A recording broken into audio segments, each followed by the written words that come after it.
nga nazande ko Joël Yoloko Lopez nazali bongo moko ya bilenge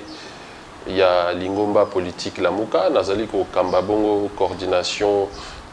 nationale ya Ligue des jeunes pe nazali en même temps moko ya bayi communicateur ya lingomba lamuka. Merci beaucoup. Question à la monsieur Zali. L'idée pour le cas, nous quoi, avec ce monsieur docteur de la clé, et puis ma soeur est que ceci m'a fait un tiers à 1000 pour avoir frontière à Bissonnia sur la Congo, et va payer juste la tiers.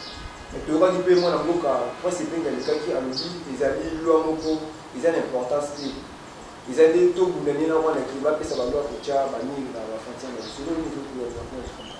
Merci. Il y a Liboso et Zali Koeba. Utilité à Murwana pe ba retombée positive nango na cadre ya sécurité ya ba frontière na biso pe ami balé na cadre ya ba recette économique oyo l'état na biso ko gagner pambate to yebi ke mboka na biso ko banda lelo plus de 20 ans ezali bongo divisé na sima ya ba guerre oyo ezali bongo orchestré parrainé par ba pays voisins na biso notamment Rwanda, Ouganda, lolenge ba rapport ebele etalisaki yango pe bitumba wana ezali ko sala ete exploitation illégale ya ba richesse minière na biso et koka ko salema bongo l'état na biso akoka ko perdre to pe azali ko perdre en moyenne 1,5 milliard de dollars bongo chaque année. Alors moi namboka Adolphe Muzito na cadre ya élaboration ya offre politique na ye puisque urgence et senga qui était akoka couper sa position na ye ndenge ba kongomani ba senga ki pe ba yebi na likambo etali sécurité to pe conflit ezali ko opposer biso na ba pays voisins na biso alobaki bongo nécessité ya kotonga mur pamba te mur wana et qu'on permettre na biso été to ko sécuriser ba frontière na biso et qu'on permettre et l'état na biso ko empêcher ba mouvement migratoire ya bato ba uti bamboka ba payao bazali ko ya ko salela mabele na biso de façon illégale ya misa to ezali bongo ya ko lutter contre contrebande pambate lutte wana topé et ko permettre ete l'état na biso ko kotisa mosolo na ba caisse na ye pe exploitation illégale ya ba ressources minières na biso et ko sila bongo l'état ko bénéficier na mosolo o ko uta na exploitation ya or na biso ezali bongo na S ya mboka na biso ya cobalt ezali bongo na S ya mboka na biso pour likambu ya guerre oyo ekoka kosila ba oyo balobi ete érection ya mur wana ezali bongo loi moko ezali nécessaire te na sengi na bango batika gesticulation parce que na cadre ya ba parti politique na biso esengeli na biso to koka ko initier to pe ko proposer ko organiser ba offre politique ou ko permettre lobby biso to pe ba oyo ba kozwa pouvoir ya peuple lolenge esengeli ba ko matérialiser ngo pour na bien-être ya population wana ezali bongo théâtre gesticulation to kokota yango te biso tozali na cadre ya nouvel élan na élaboration offre politique na biso to pesi ya biso proposition ba oyo ba kozala pe na ba proposition moko complémentaire oyo ko sala ete esunga qui étudie ya bana mboka na biso na est ya République démocratique du Congo ba ekozala bongo bienvenue po ezali likambu ya mabele oyo ezali ko relever souveraineté ya biso peuple pe souveraineté à l'état na biso.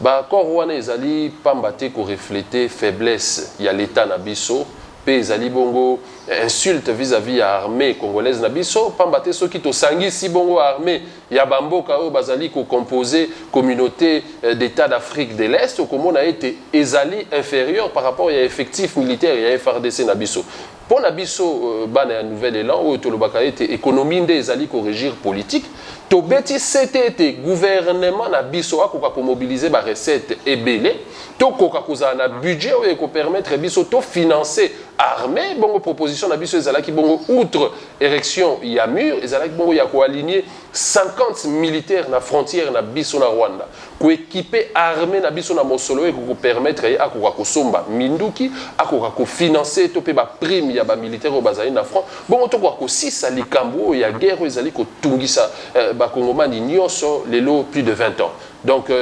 tolobi était accord wana ezali bongo kotali sa faiblesse ya l'état congolais na biso parce que tozali lelo koyeba était MONUSCO ezali na mboka na biso depuis plus de 20 ans mais kokaki ko régler likambu ya guerre ezali na est ya mboka na biso te et sengeli na biso comme peuple comme l'état comme armée to kozala na makoki bongo sur le plan logistique et financier pona ko silisa likambo ezali ya guerre ya est na biso mais pona ko koma na likambo wana kosenga ete ba réforme esalema ba réforme wana pe ezali kosenga nini mosolo pona gouvernement akoka ko mobiliser mosolo ezosenga bongo légitimité pe bonne gouvernance yango na cadre ya lamuka na cadre ya nouvelle lente ezali ko beta sete makasi pona peuple congolais akoka kozwa destin na ye en main to ko exiger ba réforme moko consciensuelle et ko permettre biso bana mboka toute tendance confondue outre ba couleur politique na biso to ko lever feuille de route moko conjointe et ko sala ete batu oyo ba ko kamba peuple koza na maponami ya 2023 baza la bongo batu oyo ba ko uté pa ya peuple pour ba ko conseiller la peuple lelo ozali komona l'état na biso ezali faible parce que pouvoir na ye et outil na bapaya oyo bazali ko déstabiliser mboka na biso sur tous les plans. Et de combien de temps vous avez la mouka silence la mouka la terre dans le camp sous que dans le moins mouka avec la mouka parce que ngwende la mouka ezabona maboko na ye ni ko na ba mboka la mouka ezali bongo plateforme ya résistance pe oyo ezali ko kamba masiko na mwana mboka Adolphe Muzito mais esengeli na bakongomani nyonso bayeba ete divergence ezali bongo ya makasi na kati ya lingomba ya lamuka bacourant ekomi mibale pamba te biso parti oyo ezali kosiéger moko ya baparti oyo ezali kosiéger na kati ya présidium totalisi ete esengeli na biso te kosangana na kati ya bloc patriotique na mutu azalaki auteur ya fraude électorale ya 2018 oyo akouché na crise oyo ezali politique économique sociale pour na rebondisa receleur tolobi ete na cadre ya résistance na biso ya lamuka objectif ezali bongo ya kosala pression sur pouvoir oyo en place ya ko mobiliser peuple pour na ete ba réforme esalema de façon consensuelle ba réforme oyo ko akoucher na garantie ya ba élection na biso neutralité na yango pour na ba dirigeant ba royal lobby na mapona mieux ekoya ezala mapona mieux ekozala sujet à contestation te mais ezala mapona mieux ekosangisa ba congolais nyonso pamba te esengeli na biso to sangana po to développer mboka na biso. Et d'abord, nous avons été sous là par rapport à l'environnement de député de l'Assemblée nationale. Peut-être qu'il manque un peu de l'année. ezali non événement pour na nini po biso mwana mboka Adolphe Muzito atikala ko siéger na kati ya Assemblée nationale wana te étant donné illégitimité ya bayo bazali ko siéger na kombo ya peuple azali ko continuer ko siéger na peuple puisque tozali bongo ko représenter majorité populaire na kati ya lingomba lamuka azali bongo ko proposer ozali komona lelo bazali ko lobela likambo ya mur lelo tozali ko beta CT na likambo ya CENI lelo tozali ko beta CT na likambo ya ba loi o ko garantir ba partie prenante topé population na sima ya processus électoral oyo donc ezali bongo non événement tolobi était assiégé à kanakati ya Assemblée nationale wanate d'ailleurs moi na mboka Adolphe Muzito azo interdiction ya ko kota na salon diplomatique na aéroport ya Njili tango azali ko voyager ba suspenda depuis kala ba avantage ezali lié na ba soins de santé na ye donc ezali bongo non événement puisque tozali ko reconnaître légitimité na kati ya ba institution wanate pression tozali ko sa libanda ya ba institution pona lobby maponami ekwa ko sangisa biso ino ko diviser biso parce que division wana ezali komema nini ezali komema ba crise sociale ezali komema ba crise politique ou ezali ko empêcher bongo émergence économique ya mboka na biso. C'est ça que mon le ya peuple congolais ni ko yebisa ba yimboka est-ce que va s'attendre que 2023 maponami ezali na 2018 kobanda 2018 lamuka elevaki ba contrainte ou ekosala ete maponami eleka na climat moko ya mabe ya liboso tolobelaki contrainte budgétaire lelo tozali wapi gouvernement yemoko akoki ko respecter plan de décaissement budgétaire oyo ba votaki na kati ya Assemblée nationale oyo ezali reconfiguré en faveur ya ndeko Félix Antoine Tshisekedi ya mibale au total saki ezalaki était bonne gouvernance ezala pona nini l'état na biso akoka ko collecter mbongo ebele akoka ko financer armée poto ko kosilisa likambo ya contrainte sécuritaire lelo tomoni koleka Ituri lelo zali komona bongo Goma M23 esali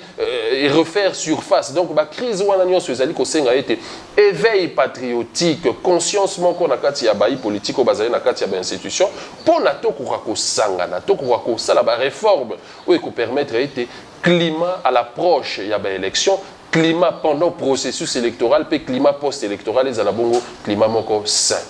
Message pour na ba peuple congolais ba kolanda lelo bazali partout surtout ba ndeko na biso ya est tozali ko soutenir ba FRDC na biso soutien on ezali psychologique mais tolobi ete bato bazali ko kamba mboka du moment où bazali ko tia mosolo te pour na armée na biso za na capacité ya ko vaincre monguna wana bazali de se faire ba complice pe to sengi ete ba réforme ko salima mais ba réforme ko permettre ete mboka mobimba ekozala ini na sima ya ba réforme wana to lever feuille de route conjointe to wa organiser maponami puisque tozali ko poussa na pene ya 2023 gouvernement a tche mosolote guerre ezali bongo makasi situation sanitaire pe ezali bongo ko inquiéter to sengi ete na ba dirigeant bazali ko kamba mboka bazala redevable vis-à-vis à peuple en reconnaissant crise ezali ko senga ete ba partie prenante nyonso ba ko kosangana na kati ya cité to pe autour du peuple congolais puisque peuple azali bongo majoritaire du fait que société civile yemoko azali ko représenter plus de 55% et que de yemoko azali plus représentatif que bao bazali na kati ya institution to sangana bongo to wako si les salikambo ezali ya bitumba na est ya mboka na biso ko permettre na ba population congolaise nyonso bipai bazali ba ko participer na processus électoral bongo to wako pona ba dirigeant ou ba ko uta bongo et pas ya peuple. Merci. Merci.